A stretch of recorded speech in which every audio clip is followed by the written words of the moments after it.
Bitterroot Valley, Montana, November 1891. The first snow had already taken to homesteads that season. Smoke rose weakly from chimneys that could not fight the cold. Inside most cabins, families sat close to failing fires, feeding them pine day and night, yet still watching their breath turn white near the walls. Winter had arrived early, and everyone knew worse was coming. At the eastern edge of the valley, something strange was happening. In a small cabin still under construction, warmth would soon defy everything the valley believed about fire and survival. The man behind it was Thomas Brennan, a 23-year-old rancher's son with no training in building and no reputation for practical sense. The builders of the valley made it clear they thought his idea was foolish. Some said dangerous, others said deadly. They stopped laughing on January 9, 1892. But in November, no one believed he would last the winter. Thomas made his announcement on a cold Saturday in late October. Standing inside McCreary's general store with mud still clinging to his boots, he had just purchased 8 tons of river sandstone, twice what any cabin foundation required. When Samuel McCreary asked what in the world he needed all that stone for, Thomas answered calmly that he was building a heat battery. The store went silent. Then someone laughed. Thomas knew that laugh well. He had heard it his whole life. He was the youngest of 5 sons, the quiet one who spent winters reading engineering journals his mother ordered from back east instead of learning the rough skills every Montana man was expected to master. His father had died the previous spring, leaving Thomas a modest inheritance and a name already stamped with the word dreamer. Jacob Wheeler, the most experienced builder in the valley, sat down his coffee and studied Thomas like a man watching a boy walk toward thin ice. Wheeler had built 17 cabins in the Bitterroot Valley and survived more winters than Thomas had lived years. Thomas explained his plan in simple terms. He would build the fireplace at the very center of the cabin. Around it, he would construct a thick core of stone that would store heat and release it slowly. Long after the fire burned out, Wheeler shook his head. Fireplaces go on exterior walls. That is how smoke vents, right? Put it in the center and you will fill your cabin with smoke. All that stone will steal your heat instead of warming you. Thomas unfolded a rough diagram from his coat. He spoke quietly but firmly, explaining angled flue, thick stone walls, and controlled fire. Wheeler barely looked at the paper. He said the stone would waste space and he said Thomas would freeze before Christmas. Others joined in. Martin Kohler, whose family had built solid cabins for generations, said center fireplaces were for castles, not working men. Someone asked how much would Thomas expect it to burn. Thomas answered honestly, half a quart a week, maybe less. Laughter filled the store. Wheeler burned nearly 3 times that, and his cabin was considered warm by valley standards. Wheeler told Thomas kindly that books did not keep men alive when the January wind came screaming down from Canada. Thomas paid for the stone anyway. He had 8 weeks before the true cold arrived. 8 weeks. To prove that something important had been misunderstood for generations. Construction began in early November. Thomas dug his foundation deeper than any builder would have advised. At the center of the cabin, he raised a massive stone core that looked more like a tower than a fireplace. The firebox itself was ordinary in size, but it was wrapped in thick sandstone on every side. More than 4,000 pounds of stone surrounded that fire. Neighbors stopped by often, some curious, some mocking. His own brother, Daniel, warned him the chimney would never draft. The flue system twisted through the stone instead of running straight upward, forcing heat to travel long paths before escaping. To most men, it looked like a maze designed to fail. By late November, the stone core stood tall, wrapped by log walls. The sleeping loft curled around the upper stone, close enough to feel its warmth. Thomas built his first real fire in early December. Samuel McCreary visited that day. The temperature outside was already below 20. Inside the cabin, the warmth surprised him. The fire was small, yet the stone felt hot to the touch. Thomas explained that the stone had been absorbing heat for hours, that stored warmth would radiate all night. McCreary did not understand the numbers Thomas spoke, but he understood warm stone when he felt it. Outside, the wind rose. Inside, the cabin held steady heat.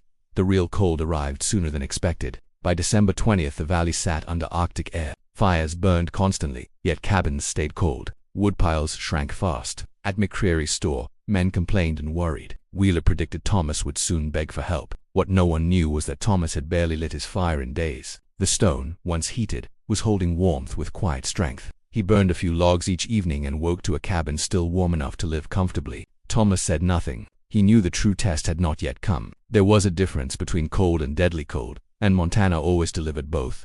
The wind told him it was coming. The cold deepened after Christmas. It did not creep in gently. It arrived like an invading army. Snow hardened into sharp grains. Trees cracked at night like gunshots. The kind of cold that killed cattle standing upright and split greenwood clean in two. On December 28th, word began to spread through the Bitterroot Valley. Thomas Brennan's cabin was warm. Not just livable, but warm in a way no other cabin was. Men whispered it inside McCreary's store, careful not to sound foolish. Some said Thomas was lying. Others said he must be burning coal or hiding extra firewood. Jacob Wheeler refused to visit. He sent his teenage son instead, carrying a message filled with pride and warning. The father says, "You are lucky it has been mild so far," he says. "The real cold will show you what stone does to a man." Thomas thanked the boy and returned to splitting wood in his shirt sleeves while frost coated the ground. His fire from the night before had burned out hours earlier. The cabin still held heat. On December 31st, the temperature dropped again. By dawn, it was near zero. 3 days later, the valley would face the coldest air in more than a decade.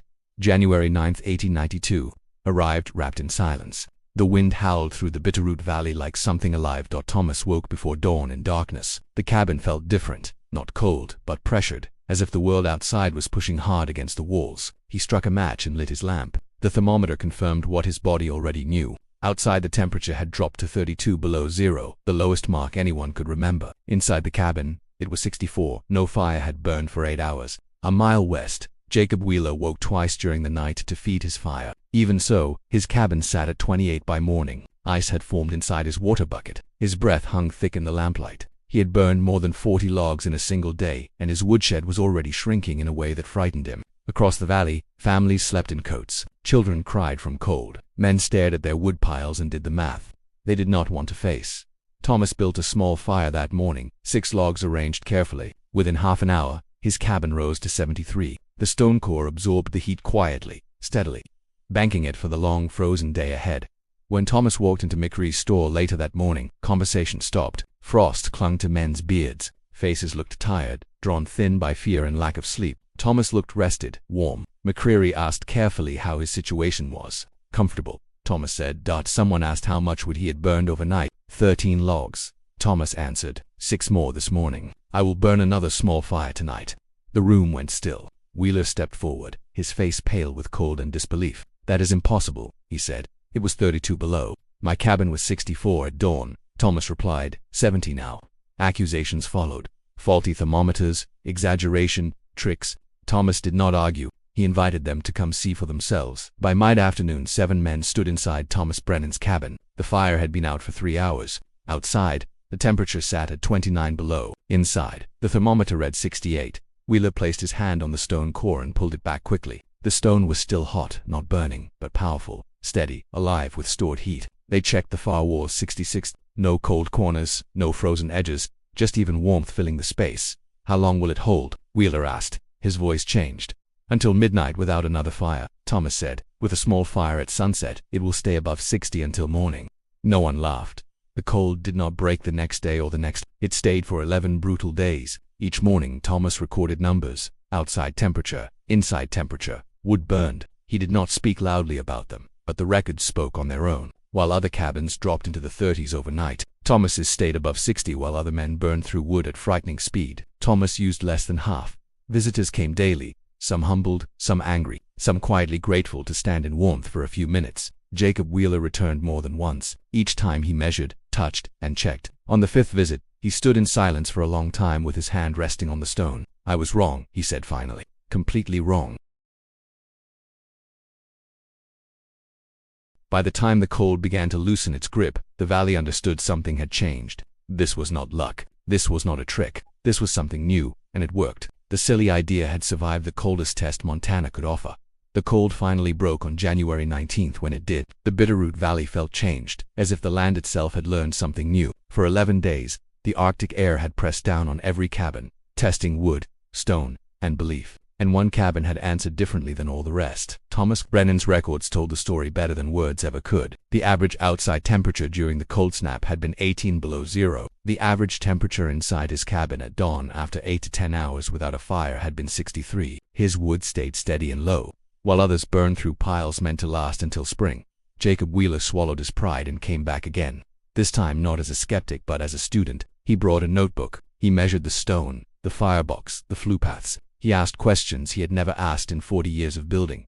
"You didn't just pile up stone," Wheeler said quietly. "You controlled it." Thomas nodded. "Mass alone is nothing without direction." Word spread beyond the valley. Homesteaders rode in from miles away just to stand in the warmth and feel the stone with their own hands. Some stayed silent, absorbing what they felt. Others asked Thomas to explain it again and again in plain language. Stone held heat. Fire burned cleaner. Heat moved slower and stayed where it was needed. By late January, 3 families had begun modifying their own cabins. They could not rebuild from the foundation up, but they added stone where they could, thicker walls behind fireboxes, longer flue paths. Even those small changes reduced would use and softened the harsh swings between burning hot and freezing cold. Martin Kohler brought his son to study the system closely. Together, they measured temperatures across the cabin. The difference between the warmest and coldest spots was only a few degrees. In Wheeler's cabin, the difference was more than 20. "This heat does not rush," Kohler said. "It stays." Wheeler began planning a new cabin for his eldest son, who was to marry in the spring. The design placed a stone core at the center, just like Thomas's. Wheeler asked for the measurements. Thomas gave them freely. "I spent 40 years doing it the hard way," Wheeler said. "No shame in learning the easier way now." By February, variations of Thomas's design were appearing across the valley. Samuel McCreary started stocking sandstone specifically for thermal construction. He ordered copies of foreign papers Thomas had read and made them available to anyone who asked. The laughter that once filled his store was gone, replaced by quiet discussion and careful thought. Then came an unexpected visit. Members of the Salish people who had lived in the valley long before any cabin was raised came to see the stone fire. An elder spoke through his grandson. He said their winter lodges had once used similar ideas: heated stone, careful, sheltering, holding warmth instead of chasing it. "You remembered something old," the elder said. Thomas visited their winter camp and returned with new understanding. Knowledge flowed both ways, shaped by experience and physics alike. By spring thaw, the valley was different. Woodpiles were larger than usual. Fewer families faced shortages. The winter had still been brutal, but it had not broken them the way past winters had.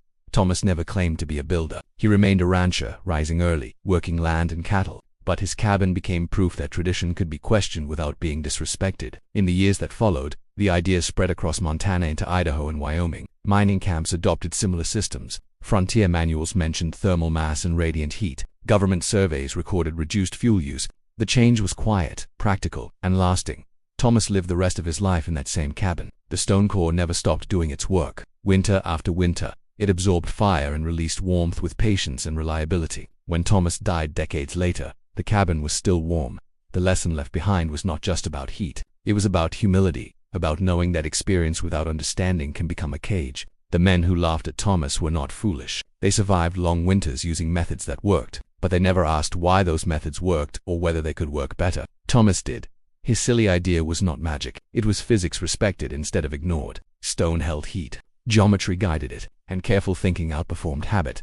The wind still howls down from Canada every winter. The cold still tests every structure it touches. And in the Bitterroot Valley, stone still remembers what a young rancher's son proved long ago. Sometimes the difference between freezing and comfort is not strength or tradition or pride. Sometimes it is the courage to build something everyone else says will never work.